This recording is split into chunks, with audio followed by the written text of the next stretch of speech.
दोस्तों टैली एक ऐसा एप्लीकेशन है जो कि दुनिया में, अगर मैं दुनिया की बात नहीं करता हूं, अगर हम इंडिया के अंदर बात करें तो सबसे ज़्यादा अगर स्टूडेंट अगर मिलेंगे तो आपको टैली में मिलेंगे। उसके पीछे सबसे बड़ा रीजन क्या हुआ, कई बार स्टूडेंट सोचते हैं, हर स्टूडेंट आता पहले यही पूछता है सर मुझे टैली करना है, तो टैली ही क्यों करना है। तो ये इसलिए बहुत इंपॉर्टेंट चीज़ है कि आप जब मार्केट में जाते हैं तो एक गांव से लेके एक बड़ी से बड़ी मेट्रो सिटी में अकाउंटेंट एक ऐसा वर्ड होता है या ऐसे लोग होते हैं कि जिन्हें सबसे ज़्यादा बिजनेस को मैनेज करने के लिए ज़रूरत पड़ती है। हर बिजनेस है तो बिजनेस को मेंटेन करने के लिए एक अकाउंटेंट की ज़रूरत होगी, और हम इस जर्नी में हम सफ़र में आ चुके हैं, अब हमें उस पर कंटिन्यू चलना है। तो चलते हैं हम लोग आज की शुरुआत करते हैं। आज का टॉपिक हो सकता है कि थोड़ा बड़ा हो जाए, क्योंकि और ये भी हो सकता है कि आपको कुछ नहीं समझ में आए, तो आप इसका टेंशन मत लीजिएगा, क्योंकि आज की चीज वो चीज है, वो इंपॉर्टेंट पार्ट है जो कि आपको आखिरी दिन तक उपयोग में आएंगे। अगर आप अपनी लाइफ में अगर अकाउंटेंट बनते हैं ना, तो आज की चीज हमेशा उपयोग आएगी। और इसके बगैर सिर्फ टैली ही नहीं, दुनिया का कोई भी अकाउंट का सॉफ्टवेयर हो या कोई भी अकाउंटेंट है, वो इसके बगैर काम नहीं कर सकता। और इसी चीज को बोला जाता है, वो है हमारा लेजर एंड ग्रुप। क्या होता है, इसकी उपयोगिताएं क्या है और ये किस लिए उपयोग में आएगा, मैं आपको इस चीज को आराम से सिस्टेमेटिक 1 बाय 1 डेफिनेशन के साथ साथ उसके बारे में मैं एक्सप्लेन करते जाऊंगा। तो हो सकता है किसी स्टूडेंट को आज सेकंड डे वाली चीज थोड़ी समझ में नहीं आए, तो आप टेंशन मत लीजिएगा, मैं आपकी हेल्प करते रहूंगा। दूसरी बात, कल हमने जो कंपनी बनाना सीखी थी, आज मैं इस टॉपिक को पढ़ा के आपको उस कंपनी के अंदर लेजर डालना भी बताऊंगा। इसलिए जिन लोगों ने अगर लास्ट डे की क्लास अटेंड नहीं करी तो उनको मैंने लिंक भी भेज दी थी, उसको वीडियो भी मैंने भेज दिया। और बाकी अगर किसी को कुछ कंफ्यूजन होगा तो वो मुझसे डायरेक्ट भी कंसल्ट कर सकता है। बढ़ते हैं हम लोग आगे, और आज की शुरुआत है वो है हमारा लेजर में। तो देखते हैं आज की शुरुआत में सबसे पहले, हर व्यक्ति जब टैली सीखने जाता है ना, तो इस दिन को याद करके भाग जाता है। पता है क्यों? सर ये लेजर ग्रुप मेरे को समझ में नहीं आ रहा है, क्या पढ़ा रहे, क्यों पढ़ रहा हूं मैं, ये शब्द मैं कई बार सुनते आया हूं। और मैं हर स्टूडेंट को एक ही बात बोलता हूं कि डरिए मत, मैं बैठा हूं, अगर लेजर ग्रुप एक बार में नहीं समझ में आएगा ना, तो मैं आपको 10 बार समझाने के लिए तैयार हूं, परंतु एक बार प्रॉपर सिस्टेमेटिक समझ जाइए। तो आज के बाद आप ये नहीं बोलोगे कि यह स्टूडेंट कॉमर्स वाला या आर्ट्स वाला या साइंस, कोई भी स्टूडेंट अगर मेरे पास टैली अकाउंटिंग करेगा तो मुझे लेजर और ग्रुप को समझाना जरूरी है। तो शुरू करते हैं सबसे पहले कि ये लेजर ग्रुप है क्या। देखिए, जब से अकाउंटिंग आई तो सबसे इंपॉर्टेंट चीज क्या लगी, किस चीज की जरूरत हुई, कि भैया पहले लोग मैनुअल अकाउंटिंग करते थे, कल भी मैंने बताया, हाथ से अकाउंट लिखते थे। अब हाथ से लिखते थे तो पैसा दिया आया, ये सब मैनुअल करना पड़ता। जब मैनुअल वर्ड आए ना, कभी आप जॉब में जाओगे तो आपसे जब जो भी इंटरव्यू लेता है, आपको मैनुअल अकाउंटिंग आती है कि कंप्यूटराइज अकाउंटिंग आती है, तो आप ये बोल सकते हो कि हमें कंप्यूटराइज अकाउंटिंग आती है, मैनुअल अकाउंटिंग नहीं आती है। परंतु ये जरूर बोल दोगे कि मैनुअल अकाउंटिंग जो है उसको देख के हम कंप्यूटराइज कर सकते हैं। तो घबराइए मत, टेंशन मत लीजिए, मैं आपको पहले लेजर और ग्रुप के बारे में एक अच्छे तरीके से समझाता हूं, फिर हम इसके चार्ट के बारे में पूरी चीजें मैं बताऊंगा, और यही आज का वीडियो मैं आपको पर्सनली शेयर भी कर दूंगा। चलते हैं, शुरुआत करते हैं। भाई लेजर ग्रुप क्यों बना? हुआ क्या कि गवर्नमेंट बोलती है कि मुझे किसी भी कंपनी से इन चीजों की जरूरत पड़ेगी, मुझे बिजनेस में बैलेंस शीट ला के दो, मुझे बिजनेस का प्रॉफिट एंड लॉस अकाउंट ला के दीजिए, मुझे आप अपने बिजनेस में कितना पैसा है और कितना बैंक में है, ऐसी रिपोर्ट सीए आपसे मांगता है। ओके, तो जब मैनुअल अकाउंटिंग चलती थी तो लोग क्या करते थे, हाथ से बही खाता लिखते थे तो बना के दे आते थे, पर समय बदला, टेक्नोलॉजी बदली, तो क्या हुआ, यह कंप्यूटराइज आ गया। अब कंप्यूटराइज आया तो बात यह शुरू हुई कि यह चीज बनेगी कैसे, अपने आप कैसे बनेगी भैया। मैनुअल में तो व्यक्ति अपने हाथों से बनाता, पर कंप्यूटर कैसे बनाएगा। तो टेली ने क्या करा, एक टीम बनाई जिसमें उन्होंने शामिल किसको किया, कई प्रकार के सीए को तैयार किया, कई प्रकार के अकाउंटेंट की टीम बनाई गई, कई प्रकार के बिजनेसमैन को भी शामिल किया गया, और जो सॉफ्टवेयर बनाएंगे उसमें उन्होंने सॉफ्टवेयर इंजीनियर को भी इन्वॉल्व किया। इन लोगों को इन्वॉल्व किया और इनको समझाया, इनको प्लान समझाया कि आप लोग ऐसा कुछ हमारे लिए कीजिए कि जो लोग हाथ से अकाउंट लिखते थे तो वो तो बैलेंस शीट, P&L अकाउंट तैयार कर लेते थे, फाइनल अकाउंट इसको बोलते हैं, फाइनल अकाउंट। तो सॉफ्टवेयर इंजीनियर और इन सभी ने जब अपनी अपनी प्रॉब्लम रखी तो क्या हुआ कि टेली ने बोला कि हमें अकाउंटिंग के लिए 28 ग्रुप की जरूरत पड़ेगी। मतलब टेली ने क्या बोला, इन लोगों ने एक ऐसा फार्मूला तैयार किया कि 28 ऐसे ग्रुप बनाए जो मैं आज पढ़ाऊंगा, जिनसे ऑटोमेटिकली ये रिपोर्ट ऑटोमेटिक बन जाएगी, ये सारी रिपोर्ट ऑटोमेटिक बनेगी। तो टेली बनाने वालों ने ये भी सॉफ्टवेयर में ऐड कर दिया, ये भी कर दिया, बोले कॉमन है, 28 ग्रुप से टेली चल जाएगा। और फिर क्या बोला कि भैया ये ग्रुप के अंतर्गत लेजर डालना पड़ेंगे, लेजर। ये 28 ग्रुप है, वर्ल्ड के कोई सा भी बिजनेस हो सब में काम आएगा। मगर क्या हुआ कि जब लेजर की बात आई तो किसी की कपड़ा दुकान है, किसी का रेडीमेड का बिजनेस है, किसी की किराना है, किसी का कारपोरेट है, किसी का बिजनेस मान लीजिए बिल्डिंग का है, किसी की स्कूल है, मान लीजिए किसी का पार्लर है। अब ऐसे कई प्रकार के लोग हुए और सभी का बिजनेस अलग अलग हुआ। तो सिंपल सी बात है, सबके बिजनेस अलग अलग है, तो यह भी हो सकता है कि लोग भी अलग अलग होंगे। भाई देखो, मेरे यहां कोई पढ़ने आ रहा है तो जरूरी थोड़ी है कि वो मेरे दोस्त की कोचिंग है वहां भी पढ़ने जाएगा, वो फिक्स नहीं है। तो टेली ने क्या करा, टेली ने ये बोला कि भैया मैं आपको 28 ग्रुप बना के दे दूंगा, जिसकी जैसी कंपनी जैसी फर्म है वो अपने कंपनी के लेजर डालेगा। अब भाई लेजर डालेगा तो टेली ने जो 28 ग्रुप बनाए, अब कौन सा लेजर किस ग्रुप में आएगा आप लोगों को थोड़ी पता है, आज नहीं पता है, 1 घंटे बाद आपको यह पता चल जाएगा कि कौन सा लेजर किस ग्रुप में आएगा और क्यों आएगा। ये मैं आपको नेक्स्ट स्लाइड के ऊपर बताने वाला हूं। तो जिसने टेली बनाया उसने ये भी बना के दे दिया, ये भी बना के दे दिया, और ये हमें क्या बोला कि केवल ये जिसकी जो दुकान होगी, जिसकी जो फर्म होगी वो बनाएगा। तो टेली को ये तो पता था कि दुनिया का कोई सा भी बिजनेस हो, पैसे की जरूरत तो पड़ती, इसलिए कैश अकाउंट पहले से डाल के दे दिया। और एक प्रॉफिट एंड लॉस अकाउंट होता, या तो प्रॉफिट होगा या लॉस होगा।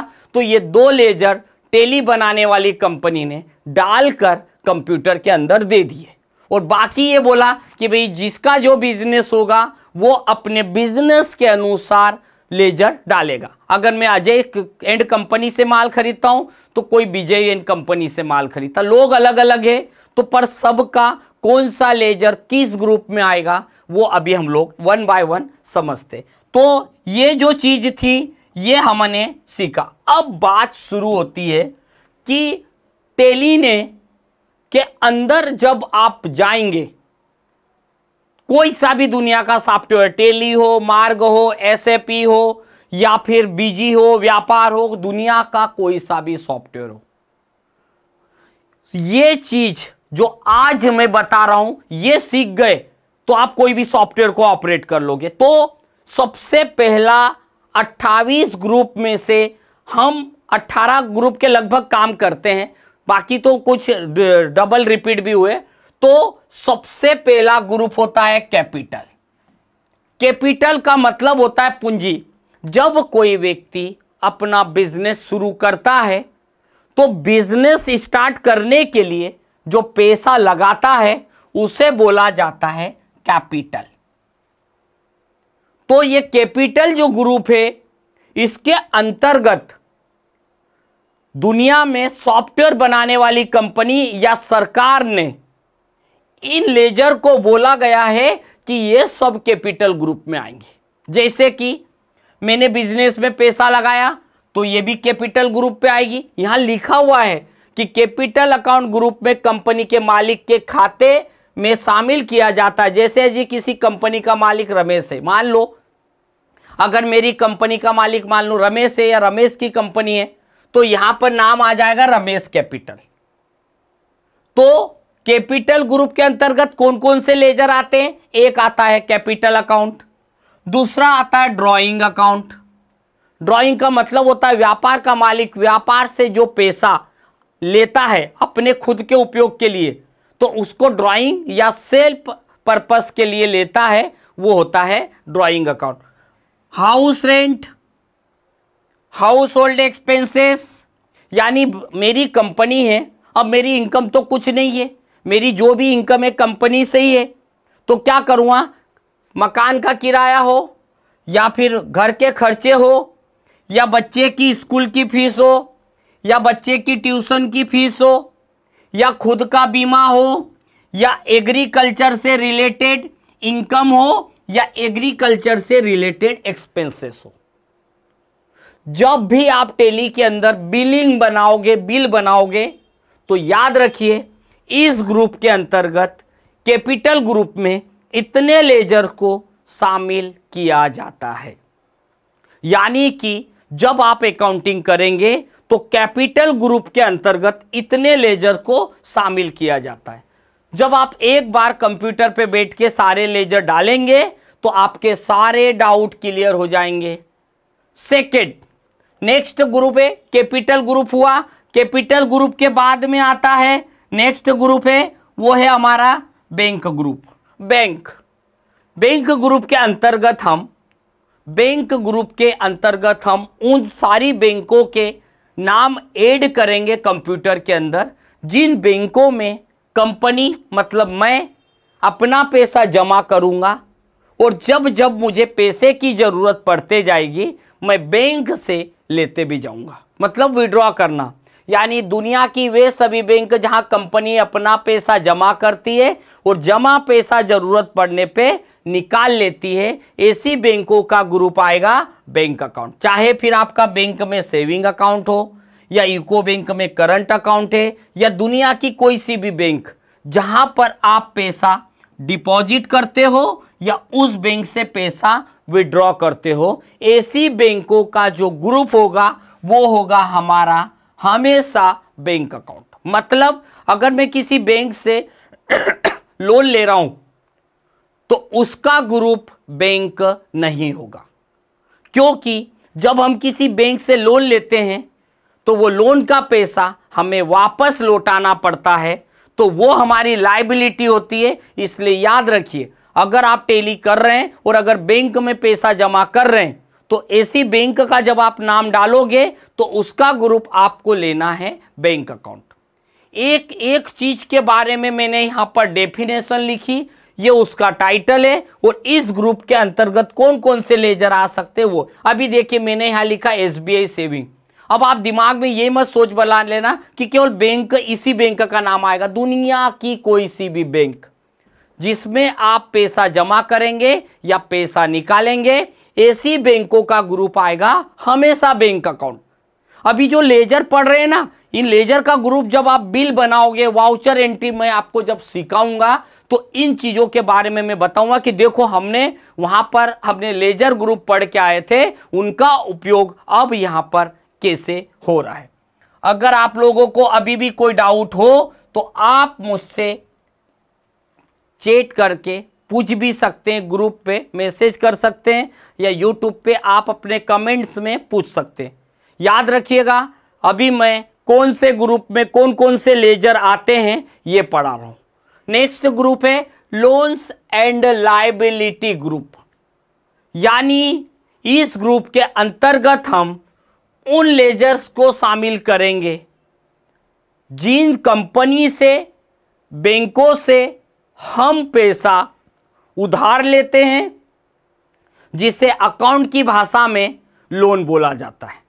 तो इस ग्रुप के अंतर्गत हम उन बैंकों को, उन कंपनियों को शामिल करते हैं जिनसे हम पैसा उधार लेते हैं, जो भविष्य में चुकाना है। याद रखिएगा, लोन का मतलब होता है ऋण, कर्जा, लायबिलिटी का मतलब होता है देनदारी। मतलब अगर मैंने लोन लिया तो मुझे भविष्य में वापस देना है। तो जिन जिन लोगों से, जैसे बैंक ऑफ इंडिया से लोन लिया, आपने बजाज फाइनेंस से लोन लिया, आपने मुथूट फाइनेंस से लोन लिया, या फिर किसी कंपनी से लोन लिया, इससे अगर आप लोन लेते हैं तो इनका ग्रुप हमेशा जाएगा लोन्स एंड लायबिलिटी में। अब यहां पर नेक्स्ट ग्रुप है, वो है हमारा सिक्योर्ड लोन। देखिए, हमारे लोन को हमने 3 पार्ट में बांटा है।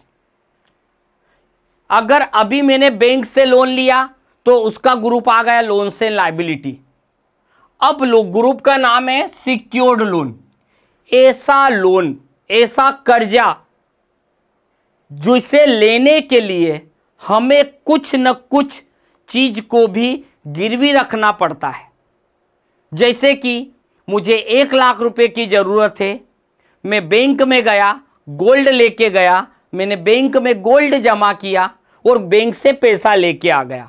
तो मैंने क्या करा, सिक्योरिटी के तौर पे अपना गोल्ड रखा और पैसा लेके आ गया। जिस दिन मेरे पास पैसा आ जाएगा, मैं ये पैसा बैंक को दूंगा और बैंक मुझे क्या करेगी, मेरा गोल्ड वापस दे देगी।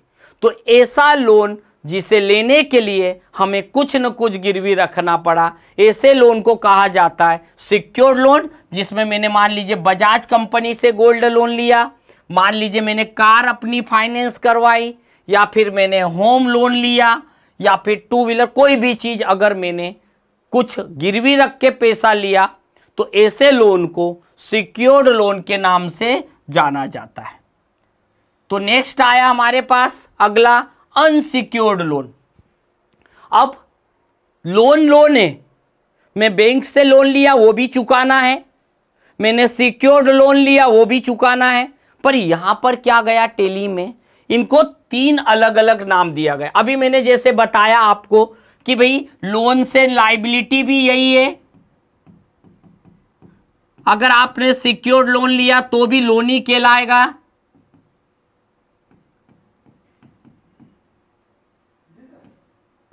या फिर अनसिक्योर्ड लोन जो अभी आपको स्क्रीन पे दिख रहा, ये सब ही लोन ही है।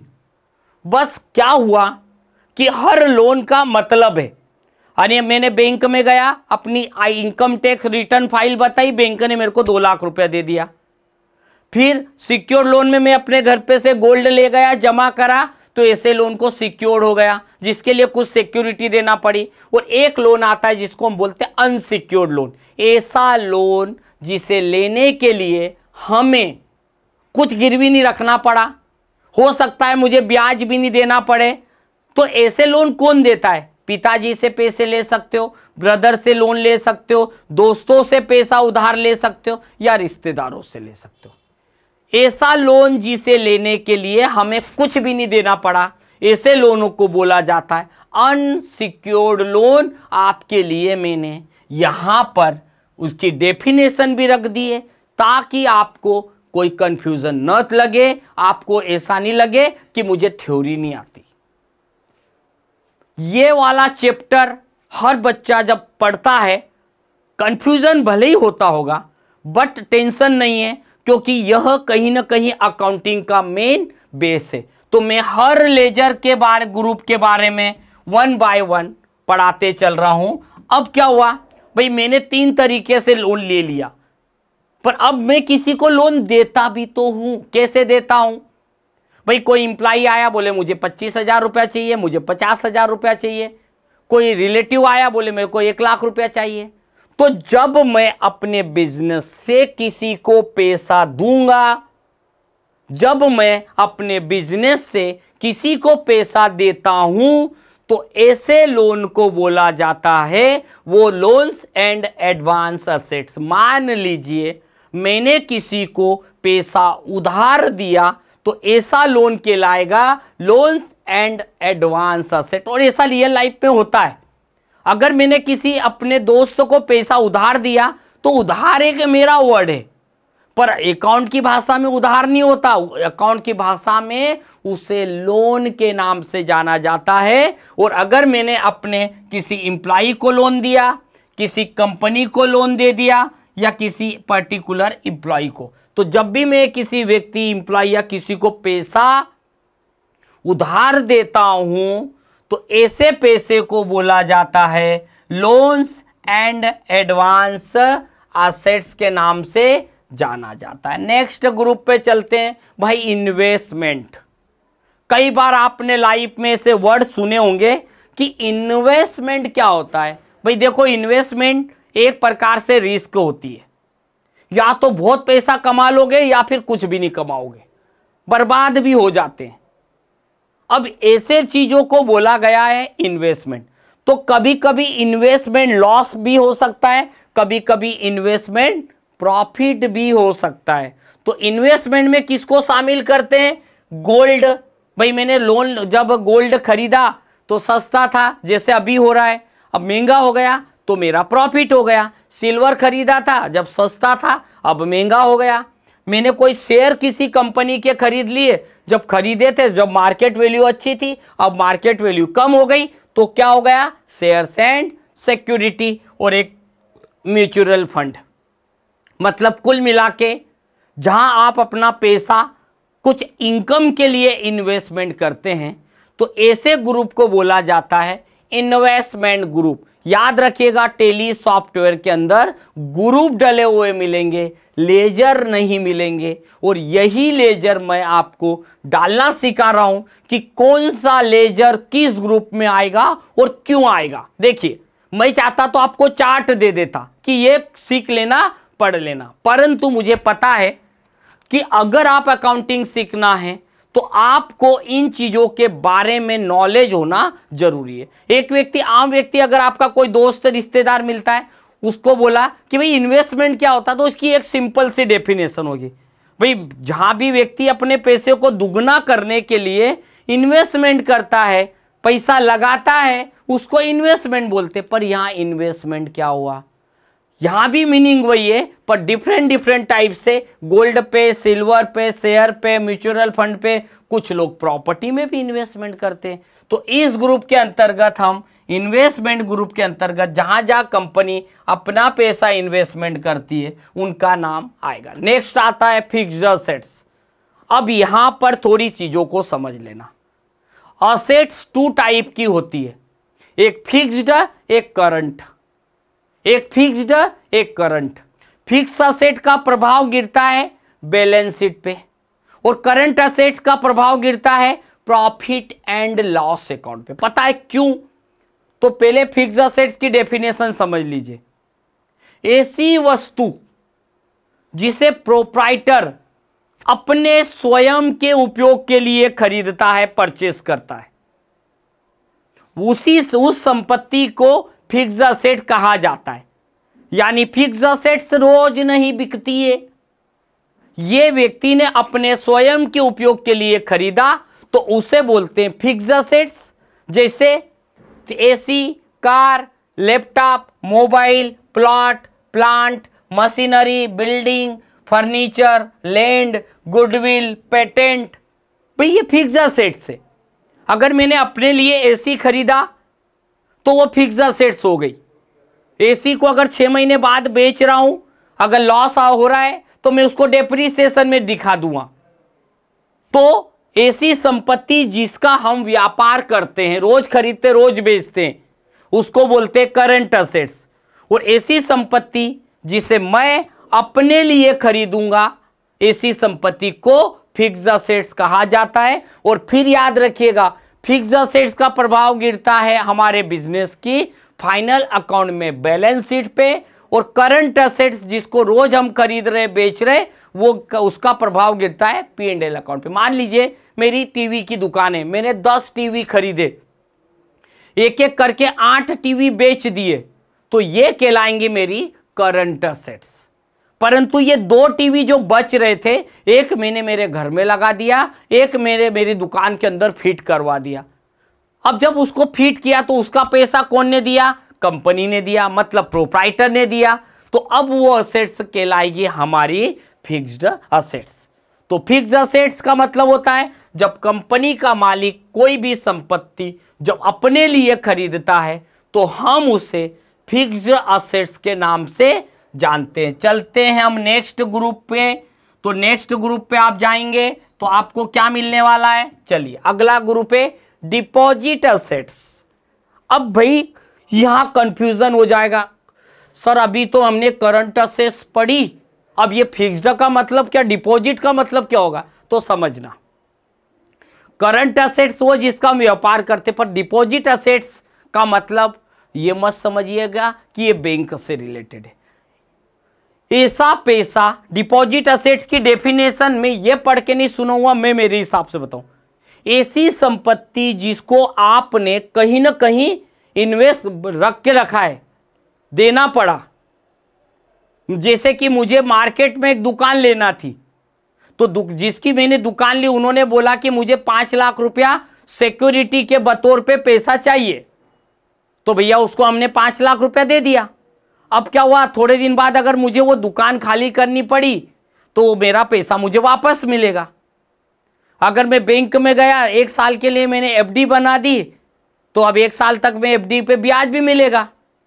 उसी प्रकार से अगर आपने वाटर कनेक्शन लिया, भाई मैंने नगर निगम से कनेक्शन लिया कि मुझे नल कनेक्शन लगा दो, तो नगर निगम ने बोला आपको 5,000 रुपये जमा करना पड़ेंगे। मैंने कहा क्यों? बोले सिक्योरिटी के बतौर पे, जिस दिन आप नल का कनेक्शन कटवाओगे आपके 5,000 आपको वापस मिल जाएंगे। तो ऐसा पैसा जिसे आज आपने जमा किया है वो पैसा आपको भविष्य में वापस मिलेगा, तो ऐसे पैसों को बोला जाता है डिपॉजिट असेट्स। तो जैसे water connection, telephone connection, electricity connection, या सिक्योरिटी डिपॉजिट फॉर शॉप, दुकान के लिए हमने किसी अच्छी मार्केट में दुकान ली तो उन्होंने 5 लाख लिया, अब ब्याज नहीं लगेगा, पर जिस दिन मुझे दुकान खाली करूंगा वापस मिलेगा। या FD, fixed deposit into bank, अगर मैंने किसी बैंक से एफडी बनाई, तो इन लेजर को डिपॉजिट असेट्स के अंतर्गत हम लोग शामिल करते हैं। नेक्स्ट ग्रुप है, अब ये कुछ लेजर ऐसे हैं कि बहुत इजी है। जैसे एक ग्रुप है परचेस। परचेस का मतलब होता है खरीदना। यहां कंफ्यूज मत होइएगा, परचेस का मतलब होता है खरीदना, एक कार्य हुआ और जिससे खरीदते हैं उसको बोलते हैं क्रेडिटर्स। सेल्स का मतलब होता है बेचना, पर जिसे बेचा वो मेरा कहलाता है ग्राहक, कस्टमर। तो सेल और परचेस एक क्रिया है और जिससे हम परचेस और सेल करते हैं वो एक लेजर। तो जैसे हमने परचेस किया तो परचेस ग्रुप के अंतर्गत आता है परचेस अकाउंट, यानी खरीदना। और खरीदे गए माल में अगर कोई मिस्टेक आएगी, हमने वापस करा, तो उसे बोलते हैं परचेस रिटर्न। तो जब आप टैली के अंदर परचेस और परचेस रिटर्न लेजर डालोगे, दोनों का ग्रुप परचेस ही आएगा। ठीक उसी प्रकार से सेल्स का मतलब होता है बेचना। अब मैंने कस्टमर को माल तो बेच दिया, अगर उसको माल में कुछ मिस्टेक लगी, उसने माल वापस मुझे कर दिया, तो हम उसे बोलते हैं सेल्स रिटर्न।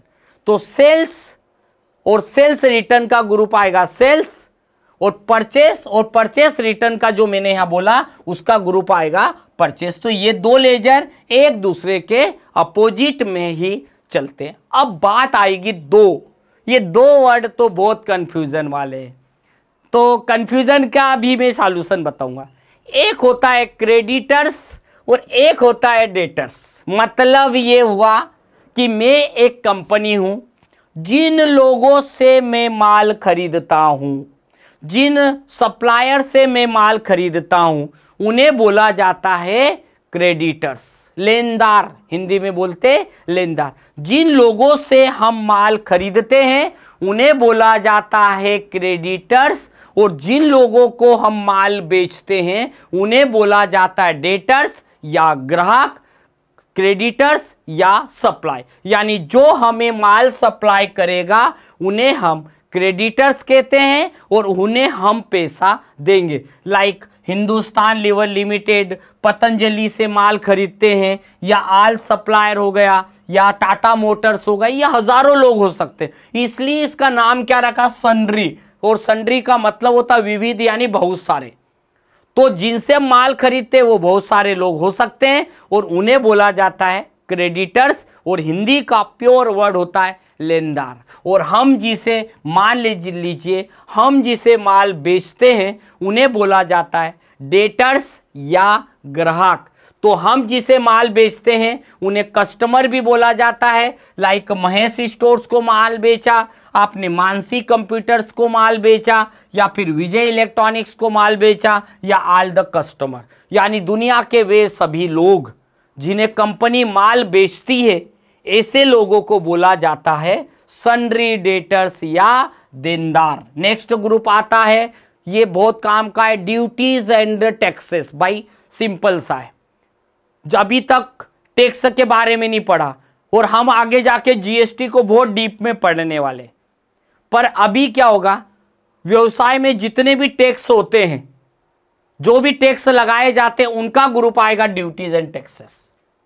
जैसे CGST, SGST, IGST, cess, TDS, ये सभी टैक्स है और ये कौन से ग्रुप में जाएंगे, ड्यूटीज एंड टैक्सेस। तो दुनिया के वे सभी टैक्स जिन्हें सरकार को हमें देना पड़ता है, ऐसे टैक्स का ग्रुप आएगा हमारा ड्यूटीज एंड टैक्सेस ग्रुप। अब चलते हैं ड्यूटीज एंड टैक्सेस से बाद अब हमारा नेक्स्ट आता है खर्चों के ऊपर आता है कि भैया खर्चे क्या होते हैं। तो बिजनेस है, बिजनेस में दो प्रकार के खर्चे होते हैं, एक डायरेक्ट एक इनडायरेक्ट। कुछ चीजें ऐसी है जो एक दूसरे के अपोजिट है। देखिए डायरेक्ट और इनडायरेक्ट दोनों ही खर्चे हैं, पर डायरेक्ट एक्सपेंसेस कौन सा होता है, माल के फैक्ट्री में बनने से लेकर या कंपनी से लेकर दुकान तक पहुंचने तक जो भी खर्चे लगते हैं उन्हें हिंदी में प्रत्यक्ष व्यय या डायरेक्ट एक्सपेंसेस बोलते हैं। जैसे कि मैं बैठा हूं मुंबई में, अब मान लीजिए मैंने मुंबई में बैठकर मैंने पूना से कोई माल खरीदा, तो पूना से मैंने मान लीजिए 10 टीवी पूना की कंपनी को ऑर्डर किया। उन्होंने बोला एक टीवी 10,000 की है, तो मैंने बोला कितने की, बोले 1 लाख का माल। फिर बोला सर ट्रांसपोर्ट लगेगा 5,000, बोले बारिश का मौसम है तो पैकिंग करवाना पड़ेगा। तो उन्होंने बोला एक टीवी के ऊपर 1,000 रुपया और खर्चा आएगा। तो कितनी, 10 टीवी के ऊपर 10,000 रुपया खर्चा आया। अब मैं वो टीवी मार्केट में जब बेचूंगा तो 1 लाख में थोड़ी बेचूंगा, 10,000 में थोड़ी बेचूंगा। मेरा खर्चा जोड़ने के बाद मेरा मार्जिन जोड़ के जब बेचूंगा। तो बोलने का मतलब है कि माल के फैक्ट्री में बनने से लेकर या जिस कंपनी से हम माल खरीदते उससे खरीदने से लेकर हमारी दुकान तक पहुंचने तक जो भी खर्चा लगता है, ऐसे एक्सपेंसेस को हम लोग डायरेक्ट एक्सपेंसेस बोलते हैं। और ऐसे एक्सपेंसेस का नाम है ट्रांसपोर्ट, वेजेस, मजदूरी, ब्रोकरेज, दलाली, फ्रेट, भाड़ा, पैकिंग चार्जेस, यानी कोई चीज को पैक करवा के बुलवाई तो भी खर्चा लग गया, लेबर चार्जेस, मजदूर ने ले लिया, कैरेज इनवर्ड, माल खरीदने से लेके दुकान तक आने तक बीच में चाय नाश्ती या चुटबुट जो खर्चे हो गए कैरेज। और फैक्ट्री के प्रोडक्शन से लेकर जो भी हमारे खर्चे, कोई प्रोडक्ट हम खुद बना के बेचते हैं तो उस प्रोडक्शन के मैन्युफैक्चरिंग पे जो खर्चे लगेंगे वो भी होते हैं हमारे डायरेक्ट एक्सपेंसेस, हिंदी में बोलते हैं प्रत्यक्ष व्यय। हर चीज का कुछ न कुछ मीनिंग है। जब आप इस वीडियो को शांति से देखना, जब भी आपको नहीं आए आराम से देखिए, क्योंकि ये लेजर ग्रुप हम जब अपनी ऑफलाइन क्लासेस में पढ़ाते हैं तो बच्चे को एक ही बार में आना चाहिए, क्योंकि उसके पास कुछ रिपीट करने का मौका नहीं होता है। परंतु ऑनलाइन एक ऐसा प्लेटफॉर्म है जहां पर कोई चीज नहीं आ रही तो फॉरवर्ड रिवर्स फॉरवर्ड करके आप देख सकते हैं, तो आपके पास तो ये सब चीजें अवेलेबल रहेंगी। अब आता है इनडायरेक्ट एक्सपेंसेस। ऐसे खर्चे मतलब किसी भी दुकान पे बैठकर जो भी खर्चे दिन भर में होते हैं, जिन्हें हम एडमिनिस्ट्रेटिव एक्सपेंसेस के नाम से भी पहचानते हैं। ऐसे एक्सपेंसेस जो किसी ऑफिस या कंपनी के अंदर जो होते हैं, माल को खरीदने के बाद, दुकान पे आने के बाद जो खर्चे लगते हैं, ऐसे एक्सपेंसेस को प्रत्यक्ष व्यय या इनडायरेक्ट एक्सपेंसेस के नाम से जानते हैं। Like salary, bonus, electricity bill, telephone bill, discount दिया, कमीशन दिया, ऑफिस का रेंट, ऑफिस का बीमा, डिस्काउंट दिया, कमीशन दिया, इंटरेस्ट दिया, बैंक के खर्चे लगे, वस्तु को डेप्रिसिएशन लगा, पैसा डूब गया, गैरेज आउटवर्ड, आग से हानि हो गई, थेफ्ट मतलब चोरी हो गई, माल खराब हुआ या माल सैंपल में दिया, दान में दिया, तो ऐसे खर्चे जो किसी कंपनी की शॉप पर दिन भर में जितने खर्चे होते हैं, ऐसे खर्चों को अकाउंट की भाषा में इनडायरेक्ट एक्सपेंसेस के नाम से बोला गया है, जाना जाता है। तो डायरेक्ट खर्चे जो होते हैं वो माल पर को दुकान के पहुंचने से पहले तक के खर्चों को डायरेक्ट बोलते हैं, और एक दुकान पे बैठकर दिन भर में जो खर्चे होने वाले हैं, ऐसे एक्सपेंसेस को, ऐसे खर्चों को एक्सपेंसेस बोला जाता है। इनडायरेक्ट कैटेगरी के अंदर इन्वॉल्व किया जाता है। नेक्स्ट ग्रुप पे चलते हम लोग, इनडायरेक्ट इनकम। अब भाई इनकम भी तो होती है, जैसे खर्चे तो बता दिए, अगर मुझे कहीं से डिस्काउंट मिला, अगर मुझे कहीं से कमीशन मिला, कहीं से मुझे इंटरेस्ट मिला, और तो और अगर किसी ने मेरा पैसा डुबा दिया था वो पैसा मुझे वापस दिया, तो अगर हमारे पास इनडायरेक्ट एक्सपेंसेस होता है तो हमारे पास इनडायरेक्ट इनकम भी होती है। यानी एक कंपनी में, एक बिजनेस में हमें पैसा कहीं से मिल रहा है तो वो हमारी इनडायरेक्ट इनकम होती है, और एक डायरेक्ट इनकम होती है, जैसे किसी ने भाड़े के ऊपर हमको मिल गई इनकम, या कोई ट्रांसपोर्ट का हमारे को नहीं लगा, कंपनी ने ही पैसा दे दिया, या all types of services income से जो मिलते, सर्विसेज से जो इनकम होती है वो हमारी डायरेक्ट इनकम में आ जाएगी। बहुत कम होता है, कुछ प्रोविजंस होते, उन सभी खातों को प्रोविजन ग्रुप में देंगे जिनका भविष्य में हमें भुगतान करना है। कोई पूछे प्रोविजंस क्या होता है, तो प्रोविजंस हम अपनी कंपनी के जो भी खर्चे होते हैं वो हम 31 मार्च को मैनेज करेंगे, तो उन्हें हम प्रोविजन फीस में करते हैं। जैसे आपने अपने बिजनेस की ऑडिट फीस देना है, या जो हमने टीडीएस कंपनियों के काटे हैं वो टीडीएस का पैसा हमें भविष्य में देना है, तो ऐसे खर्चों को हम प्रोविजन ग्रुप के अंतर्गत डालते हैं, लेते हैं। कुछ सस्पेंस खाते भी होते हैं, ऐसे खर्चे जो होते हैं, रिसिप्ट भी हो सकता है, ये पेमेंट भी होता है, जिसका कोई पता नहीं होता है कहाँ से आया था, क्यों आया था, कौन दे के गया था। ऐसे खर्चों को हम, तो ये कम होते हैं, डेली नहीं होते, रेगुलर नहीं होते, ऐसे खर्चे जिसके बारे में हमें पता ही नहीं चल रहा है, तो ऐसे खर्चों को हम बोलते हैं सस्पेंस ग्रुप में शामिल करते हैं। अब आता है स्टॉक इन हैंड और स्टॉक केस इन हैंड। दो बातें ध्यान रखना, मेरी कंपनी में स्टॉक इन हैंड का मतलब ये होता है कि मेरा बिजनेस दो तरीके का होता है, जब हम आखिरी में इस चैप्टर के बारे में पढ़ेंगे। अगर मेरा बिजनेस हमारे दादा परदादाओं के समय से चले आ रहा, मान लो अब उन्होंने अभी कंप्यूटर खरीदा, तो उनकी दुकान में, बिजनेस में जो माल खरीदा पड़ा हुआ होगा, क्लोजिंग स्टॉक होगा, वो अब मेरा ओपनिंग स्टॉक बन जाएगा। यानी जब भी किसी के पुराने बिजनेस को जब आप कंटिन्यू करते हो, तो जो भी उनका जो ओल्ड मटेरियल जो पड़ा हुआ रहेगा उनके ओल्ड मटेरियल को जब अपने कंपनी के फाइनेंशियल ईयर में, नए फाइनेंशियल ईयर में लेते हैं तो ये बन जाएगा हमारा ओपनिंग बैलेंस, और क्लोजिंग बैलेंस होगा वो 31 मार्च का रहेगा। इनके बारे में हम लोग जब ओपनिंग क्लोजिंग के बारे में हम लोग पढ़ेंगे तो इसके बारे में हम और डीप के अंदर डीप से पढ़ेंगे। अगला आता है करंट असेट्स। करंट असेट्स में किसको शामिल करते हैं? प्रीपेड रेंट देना बाकी, प्रीपेड इंश्योरेंस है, प्रीपेड मेंटेनेंस है और प्रीपेड के बारे में। तो ये क्या होता है जो हमें भविष्य में देना है। नेक्स्ट आता है कैश इन हैंड।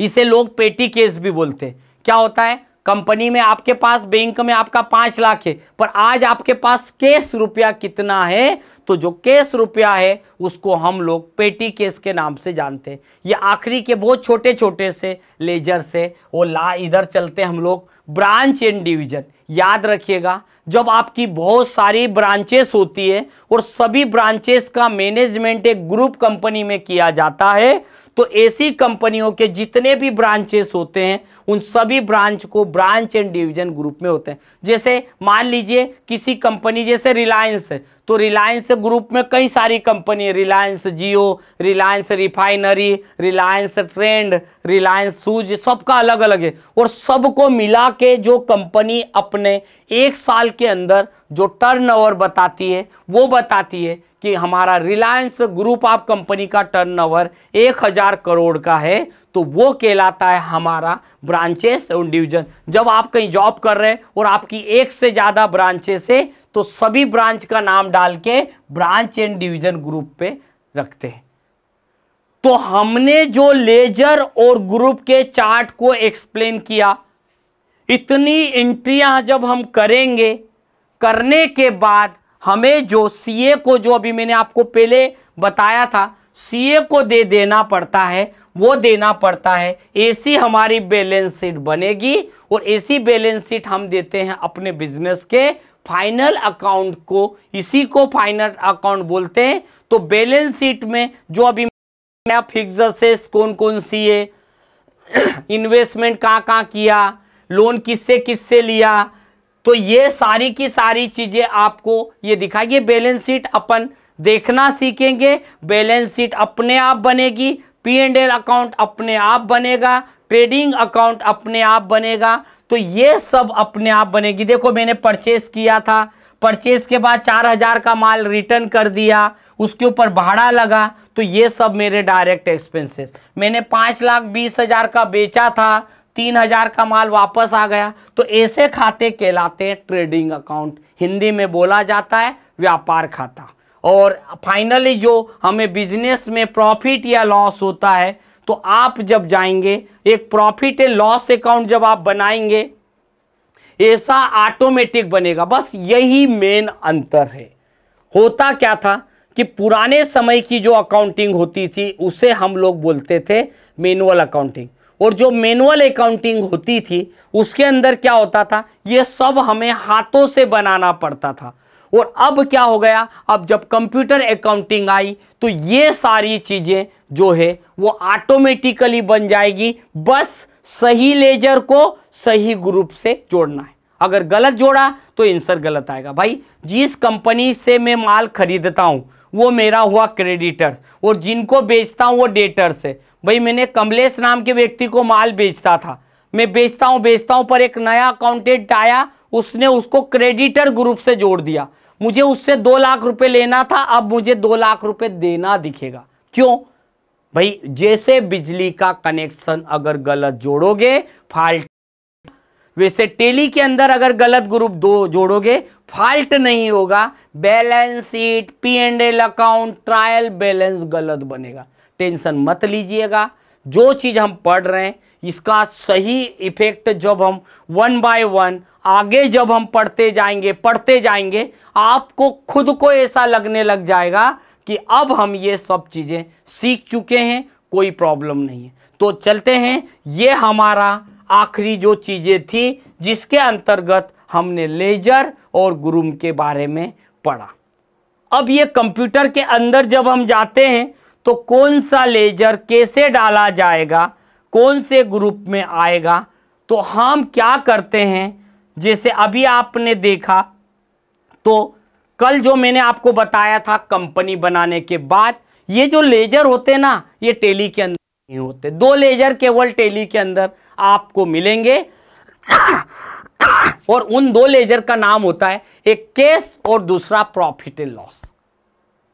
अब मुझे लेजर कंप्यूटर में डालना है और मैं आपको यह सिखा रहा हूं कि जब आप लेजर को कंप्यूटर में डालोगे तो कौन सा लेजर किस ग्रुप में आएगा, ये सब मैं आपको सिखा रहा हूं। मैंने आपको ग्रुप बता दिया कि भाई कैपिटल ग्रुप में कौन कौन से लेजर आएंगे। एक बार आप अपने कंप्यूटर पे बैठिएगा, आज का जो लेजर और ग्रुप का चार्ट है मैं आपको दे भी दूंगा, ग्रुप पे डाल दूंगा। जो ग्रुप हमने बनाया, जिन्होंने पेड क्लासेस लिए, मैं आपको दे दूंगा और उसके अंतर्गत सारे नोट्स भी मिल जाएंगे। तो लेजर, कौन सा लेजर किस ग्रुप में आएगा वो मैं आपको दे दूंगा। अभी मैं आपको डाल के दिखाता हूं कौन सा लेजर किस ग्रुप में आएगा। तो चलते हैं अपन सबसे पहले एक कंपनी बनाते। भाई जो लोग कल नहीं आए थे टेंशन मत लीजिए, मैं कंपनी बना के दिखाता हूं। कंपनी का मतलब है, मैं एक रेडीमेड कंपनी में जॉब करने गया तो सबसे पहले मेरा काम होगा क्रिएट कंपनी, मतलब मुझे यहां पर कंपनी बनाना है। मैंने क्या करा, टेली गया, डेस्कटॉप के ऊपर आपको टेली दिखाई देता है।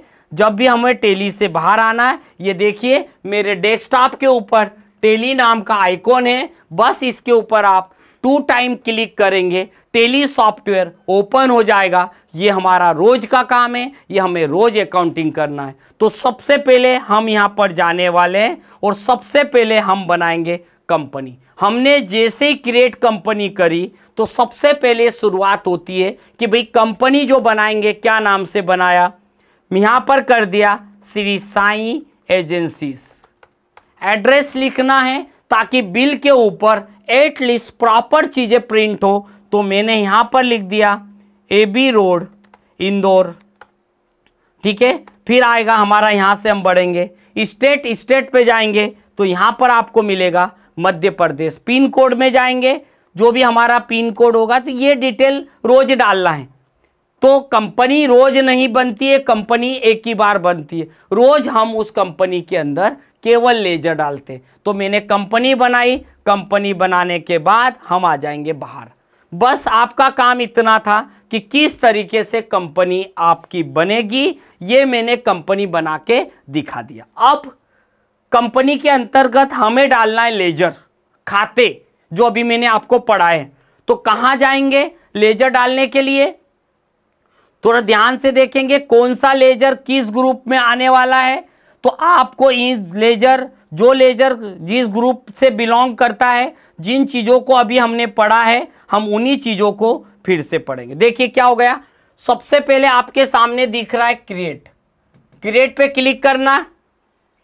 जो लेजर अभी हम पढ़ के आए, तो कंप्यूटर के अंदर ग्रुप पे जाओगे तो ग्रुप तो टेली के अंदर पहले से डले हुए, हमें ग्रुप नहीं डालना है। हम कहां पर जाएंगे, हम जाएंगे लेजर पे। या तो आप लेजर पे जाके 2 टाइम क्लिक करेंगे तो यहां पर डाला जाता है लेजर का नाम और यहां पे डालेंगे हम ग्रुप का नाम। सिंपल सा है। मान लीजिए अभी मैंने आपको एक कैपिटल ग्रुप बताया था और कैपिटल ग्रुप के अंतर्गत मैंने कैपिटल लेजर डालना बताया था। मैंने यहां पर एक लेजर डाल दिया, विजय कैपिटल अकाउंट, यानी जिस व्यक्ति ने बिजनेस में पैसा लगाया, यहां डाला उसका नाम। अब ये विजय कौन है, तो मैंने बोला विजय इस कंपनी का प्रोप्राइटर है। तो हम उसे कौन से ग्रुप पे जोड़ेंगे, जो व्यक्ति बिजनेस में पैसा लगाता है, वो इन्वेस्टमेंट करता है, तो उसका ग्रुप आएगा कैपिटल। मैंने कैपिटल ग्रुप से जोड़ा। यहां देखिए इस तरफ आपको, जब आप लेजर डाला तो इस तरफ पूरा चार्ट दिखाई देगा, जो ग्रुप टेली के अंदर पहले से मैंने आपको बोला था कि 28 ग्रुप पहले से बने हुए। ये लेजर मुझे डालना है क्योंकि व्यक्ति अपने बिजनेस के अनुसार ही यहां पर लेजर डालेगा। तो अभी हमने क्या करा, विजय कैपिटल डाला, कौन से ग्रुप से जोड़ दिया, कैपिटल। ये देखिए, बस एंटर करते जाओ, बाकी डिटेल डालने की जरूरत नहीं है। और टेली की बहुत अच्छी विशेषता है कि जैसे जैसे आप एंटर करते हो सेव ऑटोमेटिक हो जाएगा। मान लीजिए मैंने अपने मकान का किराया दिया तो हाउस रेंट। हाउस रेंट एक लेजर का नाम है, खाते का नाम है। कौन से ग्रुप पे आएगा? कैपिटल। तो आप याद रखिएगा, जो लेजर आपको मैंने चार्ट पढ़ाया, ये सारा लेजर एक बार आप टैली के अंदर जरूर डालिएगा। अगर आपने लेजर डाले तो 100% आपको समझ में आ जाएगा, याद करने की जरूरत नहीं। मान लीजिए मैंने स्टेट बैंक ऑफ इंडिया में खाता है मेरा, वहां पैसा जमा करता हूं, तो मैंने लिख दिया स्टेट बैंक ऑफ इंडिया, लिखा। कौन से ग्रुप पे जाएगा? क्योंकि इस बैंक में मैं पैसा जमा करता हूं, तो दुनिया की कोई भी बैंक जहां हम पैसा जमा करते हैं उनका ग्रुप आएगा बैंक अकाउंट। तो इस तरीके से हमने बैंक भी ले लिया।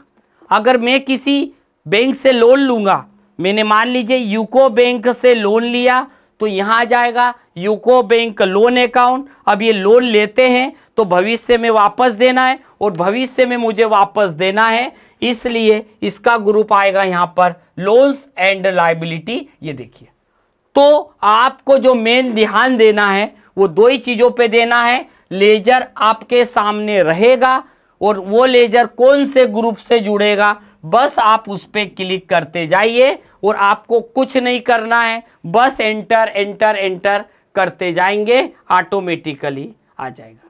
तो आपको इस तरीके से मैंने लोन लिया। मान लीजिए एक सिक्योर्ड लोन होता है, मैंने गोल्ड लोन लिया, मान लीजिए बजाज फाइनेंस कंपनी से गोल्ड लोन लिया।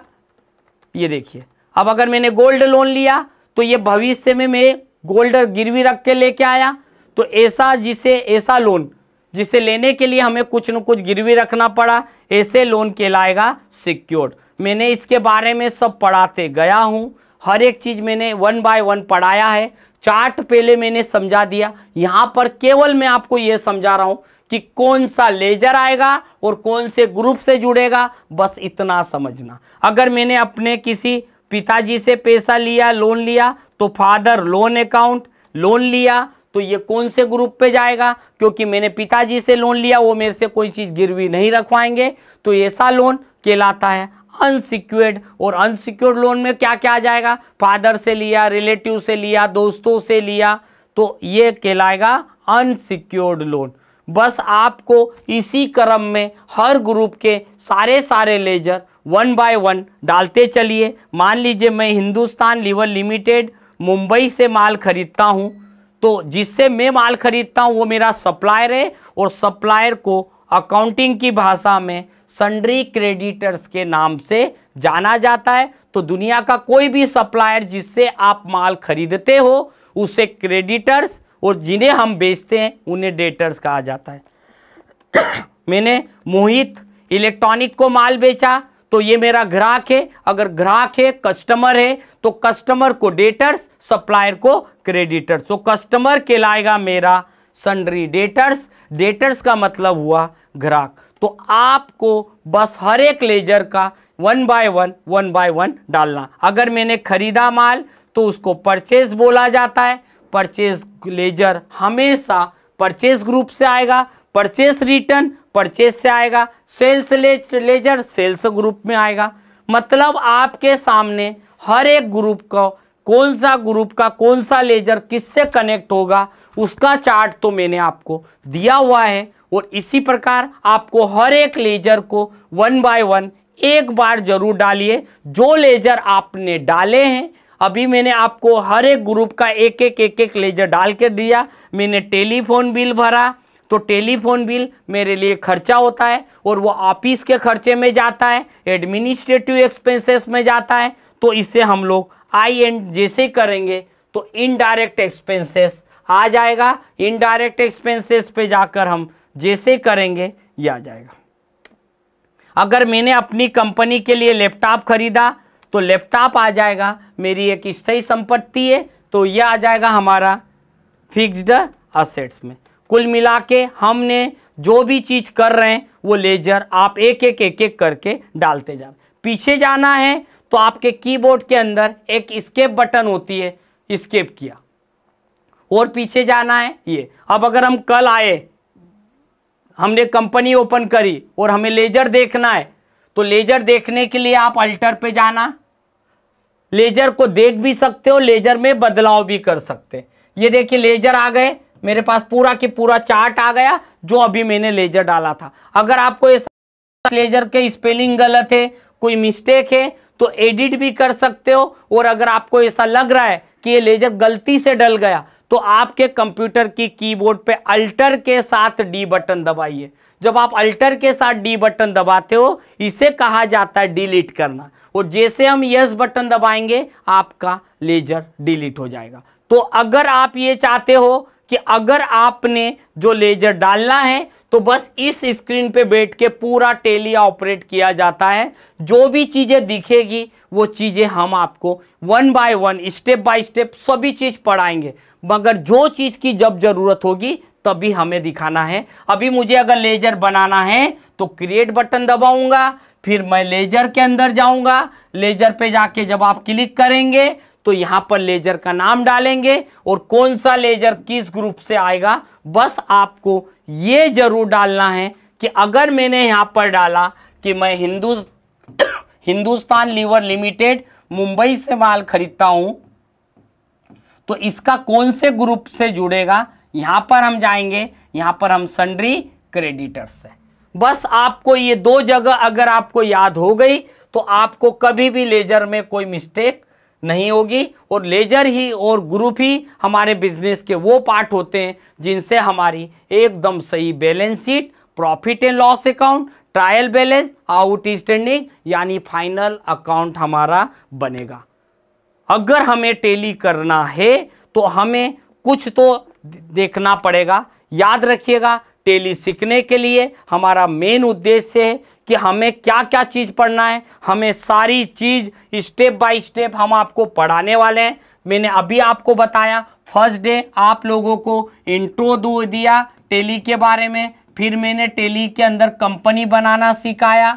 कंपनी बनाने के बाद आज मैंने आपको लेजर के बारे में पहले डेमो दिया, और लेजर को कैसे डालना है तो लेजर मैंने आपको क्रिएट करना भी सिखाया। अभी ये सब चीज़ें जब आप एक के बाद एक पढ़ते जाएंगे आपको सारी चीज़ें step by step one by one समझ में आते जाएगी। अब अगर आपको ऐसा कोई कन्फ्यूज़न है तो आप कमेंट बॉक्स में आप कमेंट करके पूछ सकते हैं।